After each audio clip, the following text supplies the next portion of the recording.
Olá, pessoal, tudo bem? Preparados para continuarmos a nossa expedição pelo sermão profético? Lembrando que nós seremos guiados pelo olhar do evangelista Mateus. E depois de compreendermos o ensejo no qual esse sermão foi proferido, e também depois da tríplice pergunta que o evangelista nos traz, visitaremos hoje alguns pontos importantes. Vamos lá. O alerta inicial. E Jesus respondendo disse-lhes: acautelai-vos que ninguém vos engane, porque muitos virão em meu nome dizendo: eu sou o Cristo, e enganarão a muitos. E aqui nós podemos fazer uma observação importante. Jesus é o remetente de um alerta, de um conselho de vigilância a toda a humanidade. E muitos podem pensar assim, mas toda a humanidade? Jesus não proferiu o sermão profético para os seus discípulos?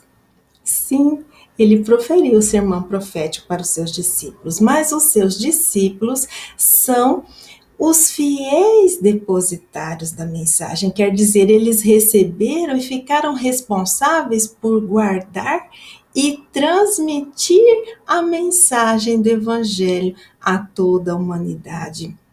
E isso aconteceu quando eles começaram a escrever os evangelhos, a colocar no papel todos aqueles ensinos, porque assim possibilitou que a mensagem fosse difundida no mundo todo. Fazendo uma observação que não apenas através da mensagem escrita é que o evangelho foi difundido, mas a mensagem escrita fez com que ela se perdurasse ao longo do tempo. Por isso, quando nós nos deparamos com um ensinamento de Jesus, com o evangelho, nós podemos pensar: sim, eu sou um destinatário desta mensagem. E vamos ver o que alguns estudiosos nos dizem acerca de acautelai-vos, que ninguém vos engane, muitos virão em nome do Senhor. Carter vem nos dizer: cuidado para que ninguém vos engane. Será repetido mais 3 vezes.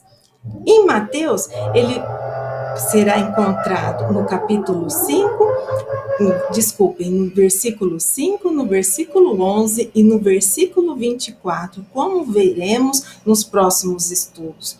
E Carter continua nos dizendo que a advertência repetida indica que o tempo antes do fim é um tempo no qual os discípulos são vulneráveis. Wallace Oliveira vem nos dizer: Jesus lhes disse inicialmente: acautelai-vos, quer dizer, isto é, para que tomassem muito cuidado em suas precipitadas conclusões sobre toda aquela delicada questão que envolvia a antiga crença judaica, buscando antes observar e com bastante atenção os sinais precursores daqueles acontecimentos que ele iria lhes revelar logo a seguir. Para que ninguém vos engane, trazendo, por outro lado, entendimentos equivocados ou contrários aos seus. Após se justificando, explicou o motivo da sua preocupação, falando que muitos virão em seu nome, apoiados maliciosamente no seu poder ou autoridade messiânica, inclusive se passando por ele e dizendo: eu sou o Cristo. Então, mediante os seus falsos entendimentos e ensino sobre aquela questão, eles enganarão a muitos judeus e cristãos. E aí? Jesus disse todas essas coisas porque, primeiramente, ele iria iniciar uma série de predições, fatos que iriam se cumprir ao longo da história. Mas havia uma crença judaica apocalíptica, como dissemos. Existiam algumas outras crenças e valores que faziam parte da comunidade à época, e Jesus, então, estava pedindo que os discípulos fossem cautelosos nas suas conclusões, que não acreditassem em qualquer coisa, que utilizassem a razão. Por quê? Jesus está fazendo um convite aí expresso à vigilância. E se Jesus fazia esse convite aos seus discípulos, é porque ele sabia que os seus discípulos já tinham condição de permanecerem vigilantes. Porque na vigilância, que é uma característica, que é uma qualidade, que é uma virtude, existem outras características que são intrínsecas à vigilância. E uma primeira característica intrínseca à vigilância, o conhecer. E os discípulos conheciam, sim, eles conheciam os ensinos de Jesus. Eles conheciam as verdades eternas que Jesus veio lhes trazer. Uma outra característica intrínseca à vigilância é a crença. A crença naqueles ensinos. Eles acreditavam? Sim, eles acreditavam no Mestre. E uma outra característica da vigilância, a fidelidade àqueles ensinos, porque aquele que se fideliza a um ensino, aquele que toma aquele ensino como norteador da sua conduta, ele então é fiel e ele então vai manter-se vigilante acerca de outros ensinamentos ou de outros fatos e acontecimentos contrários àquilo.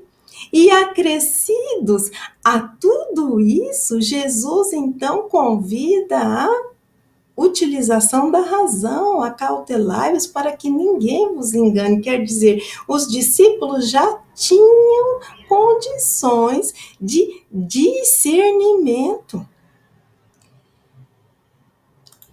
Nós podemos também lembrar o que nos diz o apóstolo João no capítulo 4, versículo 1. Não creiais em todo espírito, mas provai se os espíritos são de Deus. Quer dizer, cuidado, veja, observe, olhe, não vos deixais iludir.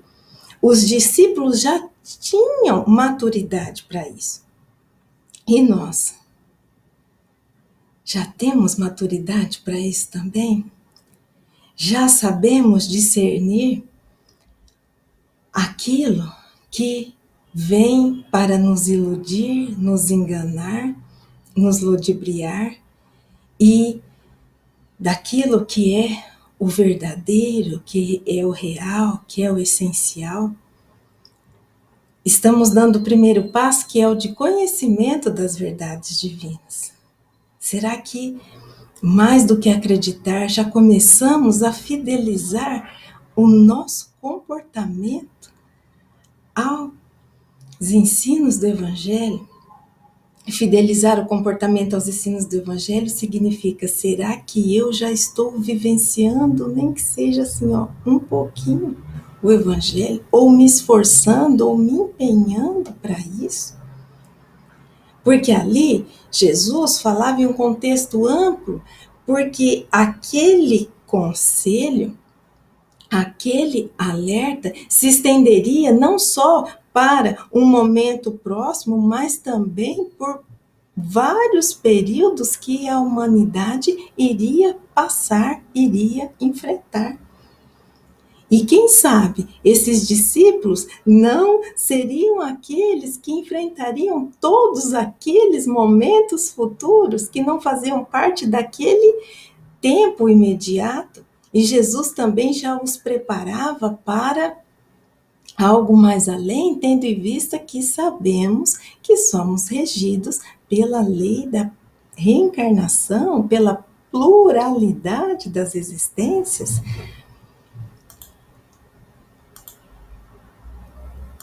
E assim, Jesus nessa passagem faz um convite à vigilância. Acautelai-vos, conselho precioso frente ao tempo tormentoso que se formaria ao porvir, para o discípulo não cair no engano ou ser iludido, vez que já havia aprendido a verdade que liberta. Era momento de alerta. Sou Cristo, muitos falariam, e os vigilantes não acreditariam. Todo dia o convite se renova na mais inesperada prova, trazendo à memória o passado e a glória do Mestre amigo divino, de olhar meigo e cristalino, que nos envolve com seu amor, esteja ele onde for. E Jesus continua nos convidando à vigilância, ao cuidado, para não cairmos nos enganos da vida e não nos deixarmos nos perder pelo caminho. E agora, Jesus inicia mais algumas predições acerca do princípio das dores. E ouvireis de guerras e de rumores de guerras. Olhai, não vos assusteis, porque é mister que tudo isso aconteça, mas ainda não é o fim. Porquanto se levantará nação contra nação e reino contra reino, e haverá fomes e pestes e terremotos em vários lugares, mas todas estas coisas são o princípio de dores. Que cenário esse que nos foi traçado? Guerras, rumores de guerras, fomes, pestes, mas isso tudo não é o fim, é o princípio das dores. E aí? O que será que Jesus quis nos dizer com isso? Vamos então descobrir? Princípio das dores. Guerras, fomes, pestes, terremotos. O que alguns autores vêm nos dizer acerca disso? O Wallace Oliveira faz um apanhado de vários acontecimentos que demonstram que aquilo que Jesus disse aos seus discípulos se cumpriu ao longo da história. E aqui ele nos traz alguns relatos, como a guerra dos judeus contra os romanos a partir de 70 depois de Cristo, muitas outras guerras localizadas entre as nações vizinhas da região, as guerras que se intensificaram e ficaram cada vez mais violentas entre os séculos V a XV, as duas últimas grandes guerras mundiais e outras que ainda acontecem atualmente. Mas será que Jesus se referia apenas à guerra de povo contra povo? E tantas outras guerras que ocorrem nos seios dos nossos lares? As guerras que ocorrem entre irmãos, às vezes não irmãos consanguíneos, mas irmãos em fraternidade, irmãos de ideal, irmãos em trabalho, fazendo com que um lute contra o outro na tentativa de sobressair-se, na tentativa de impor a sua ideia sobre os outros, enfim. E aquelas guerras que são travadas do nosso íntimo? em que nós lutamos para dominarmos as más paixões, os maus impulsos, as más tendências. E assim, tentamos evitar tudo aquilo que esconde, que não deixa a luz divina brilhar em nós. E quantas lutas travamos porque nossos conceitos são equivocados, porque acreditamos que o que está nesse mundo é o que é verdadeiro, e quantas vezes nos engalfinhamos com as pessoas na luta pela posse ou na luta por ter, para tentar provar que temos razão.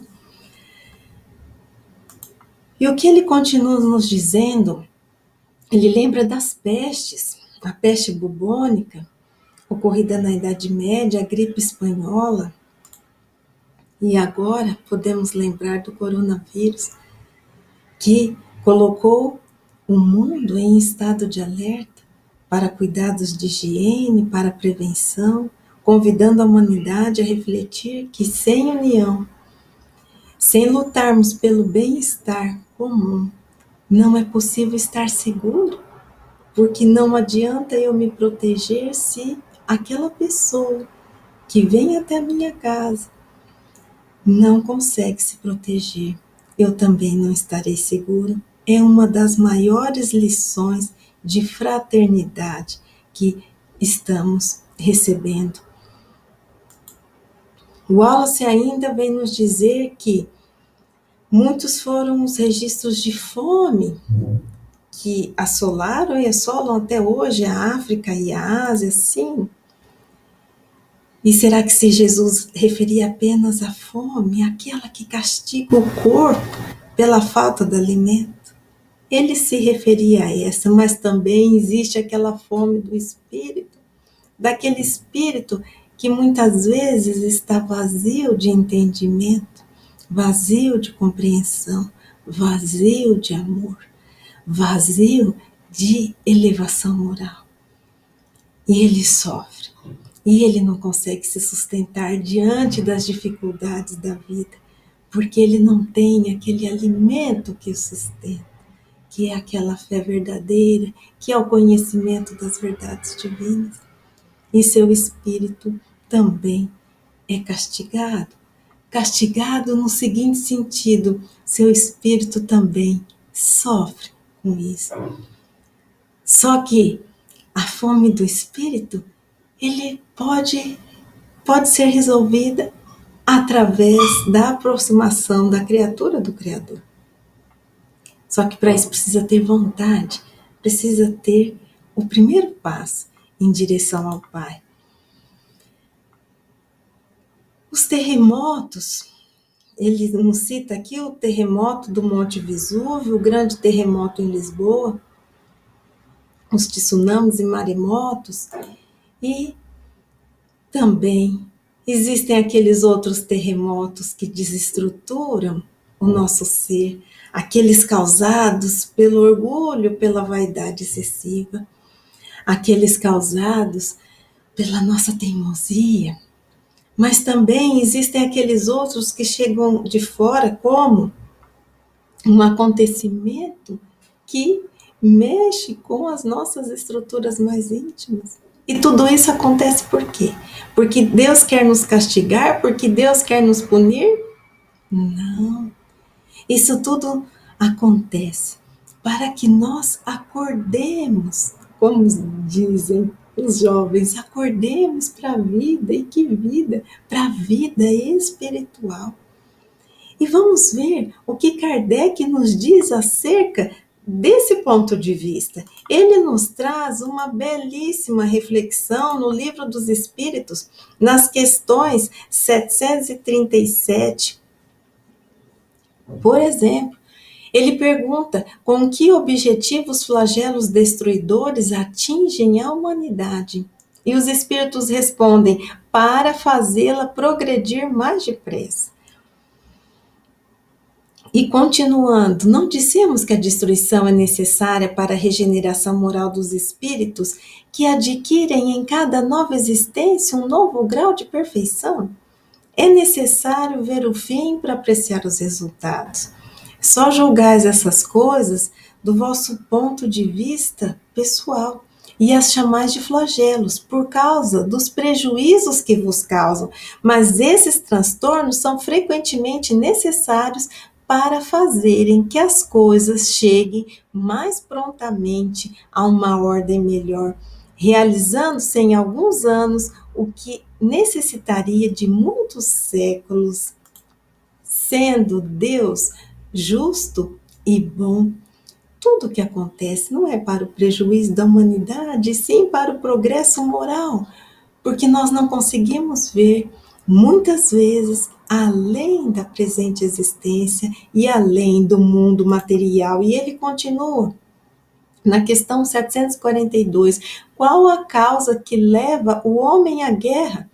Predominância da natureza animal sobre a espiritual e satisfação das paixões. No estado de barbárie, os povos só conhecem o direito do mais forte, e é por isso que a guerra, para eles, é um estado normal. À medida que o homem progride, ela se torna menos frequente, porque ele evita as suas causas e, quando ela se faz necessária, ele sabe adicionar-lhe humanidade. Então, a guerra tem o móvel, né, das paixões, da inferioridade ainda moral. A partir do momento que vamos nos elevando, isso vai se tornando menos frequente, como nos diz Kardec, mas faz parte desse processo de evolução da humanidade. Na questão 744, qual o objetivo da providência ao tornar a guerra necessária, a liberdade e o progresso? E na questão 783, o aperfeiçoamento da humanidade segue sempre uma marcha progressiva e lenta ao progresso regular e lento, que resulta da força das circunstâncias. Mas quando um povo não avança bastante rápido, Deus lhe provoca de tempos em tempos um abalo físico ou moral que a transforma.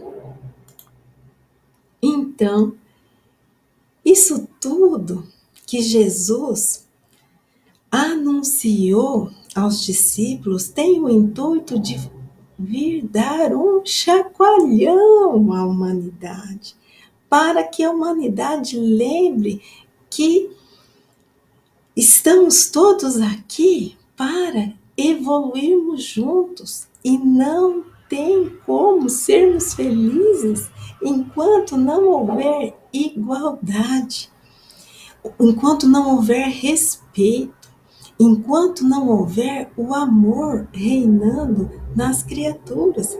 Esse é o objetivo final de todos nós, de cada ser que é criado por Deus. E que mais que nós podemos extrair desse ensinamento? Wallace vem nos dizer que Jesus, então, ele compara essas dores como as dores do parto, porque Jesus diz, mas ainda não é o fim, mas o princípio das dores. E aqui, Jesus, na verdade, faz uma belíssima comparação, relacionando toda aquela necessária sequência de flagelos ou tormentos futuros no mundo e que deveriam acontecer até o desejado e esperado momento final daquele ciclo e o início da transição para uma nova era, com um longo processo de gestação de uma mulher até o momento do nascimento. Então, no princípio, seriam aquelas dores, e se lembrarmos das dores do parto, elas começam de maneira suportável, depois elas vão se intensificando, depois começam a ficar cada vez mais fortes, até que aquele ser esperado e amado nasça. Então, o processo de gestação que se finaliza com as dores de um parto que resulta no nascimento da criança é um processo doloroso, mas que tem um final transformador, um final de renovação da vida, de alegria. E Jesus compara todos esses acontecimentos, então, com isso. E assim podemos fazer uma associação. Tudo isso acontece num processo de transformação da humanidade, porque uma nova era, um novo ciclo iria vir. Torres Pastorino nos diz que dores do parto archê ou dinon é um termo técnico, exprimindo uma dor que tem como resultado um evento feliz. Uma dor que provoca um avanço, uma criação físico-mental. Cláudio Fajardo, também um autor espírita, nos diz que a dor do parto é o prenúncio de um nascimento, o nascimento do novo homem em bases renovadas por uma moral superior. E Carson vem nos dizer, nessa época era quase um termo especial para as dores do parto, o período de aflição precedente à era messiânica. E pode ser que essas dores se intensificassem, né? Porque o conflito era inevitável, porque o reino havia sido inaugurado recentemente. Então, são aquelas dores que precedem uma nova era, um novo tempo, um novo ser, uma nova criatura. E vamos a uma reflexão. O verdadeiro flagelo. Muito se fala sobre a peste, a fome e a guerra que assolam a humanidade em diversas épocas. Muito se fala da destruição causada pelas tempestades a espalharem pânico e desolação. Mas pouco se fala do verdadeiro flagelo, aquele que se encontra lá no íntimo do coração, que ainda não aprendeu a amar o semelhante como um seu, que caminha lado a lado com o egoísmo e com o orgulho, trazendo os olhos cerrados para a verdadeira vida. Seu espírito tem fome, vazio que está do essencial. Transita pela estrada em constante turbulência, vês que existe a carência do alimento espiritual. Que possamos refletir qual é o verdadeiro flagelo que assola a humanidade, ou qual é aquele que nós precisamos mais nos preocupar. Dando seguimento aos nossos estudos, veremos as previsões para o discipulado e o tempo dos gentios trazido por Lucas, mas isso ficará para o nosso próximo encontro. Espero que cada um de nós realize belíssimas reflexões acerca dos ensinos que Jesus nos ensinou no estudo desses momentos que passamos juntos, e até o próximo encontro.